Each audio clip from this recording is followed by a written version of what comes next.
Hello everyone, I'm Xiao Gang. In the last episode, we explained the more complex player-controlled camera. We can take a look at this simple example. This example overlaps a bit with the player-controlled camera. We won't discuss the document's architecture design here. There might be some historical reasons.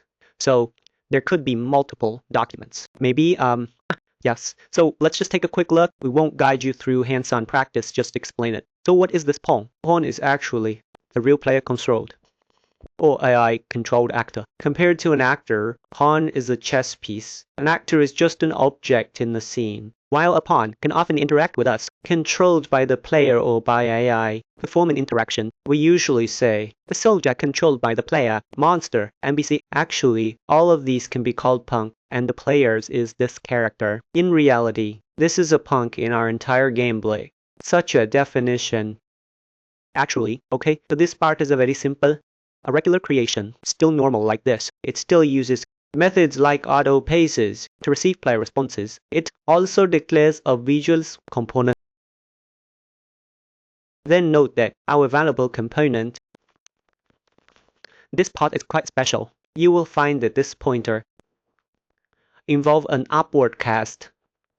Because we know SpringArm-component is the parent class of all visual components, and here it is CreateDefaultSubobject. What is created here is the static mesh component. Obviously, a static mesh must be such a component, because for static meshes, we can take a look. Let's take a look. The demo from the previous project hasn't been closed yet. No problem. Take a look at the mesh component. Critical component. Sync component. So actually this part is a very simple up and down, an upward transformation matter. We often use this kind of matter. Similarly, it specifies this root node component. Right, then create the camera and a visual mesh component. Then here, do one.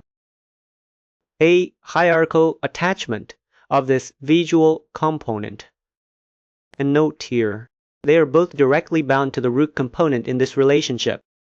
So actually, our camera and our mesh, they are actually in a peer level relationship. That is, when one of them moves, it will not drive the mesh to move. When the mesh moves, it will not drive it to move either. They are in a peer level relationship. Their parent is both root component. The movement of root component will drive both of them to move together. A default camera position is designed here. Then this code can be seen. Actually, it is much simpler than our previous code. These digitizations. Then similarly, it is still input. It still uses legacy input here.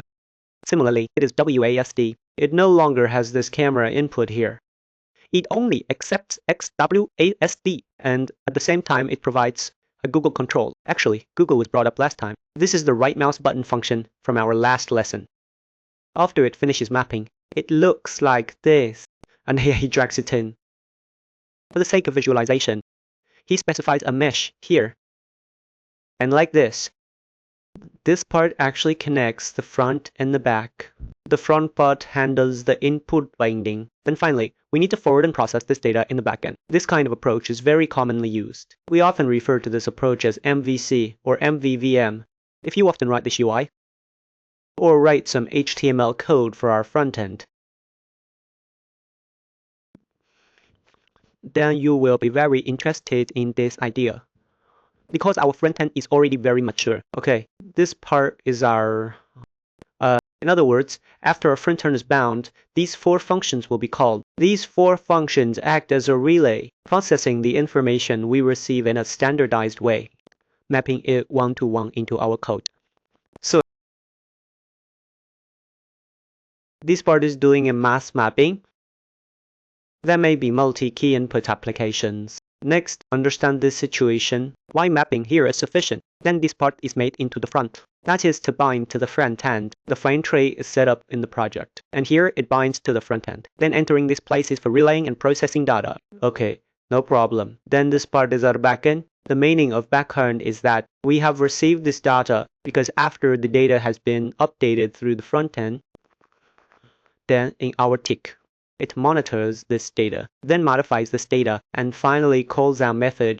Hey, note that it calls seller, wall, scalar, sandy. This one has a scaling feature. It is not like what we did in the previous lesson, zooming the camera in and out for everyone. It actually changes the size of the object. So this method is worth noting. So if you change it, it must be a change in all three axes. So here, just do a simple movement like this. Then you can see the effect is like this. It can be zoomed in and out. We probably don't need to write it again together here. This is relatively simple. Let's go in. This thing is actually the same as us. Let's take another look at this result, and that's it. If needed, you can let me know. I can write it again for everyone, no problem. Because this is still relatively simple,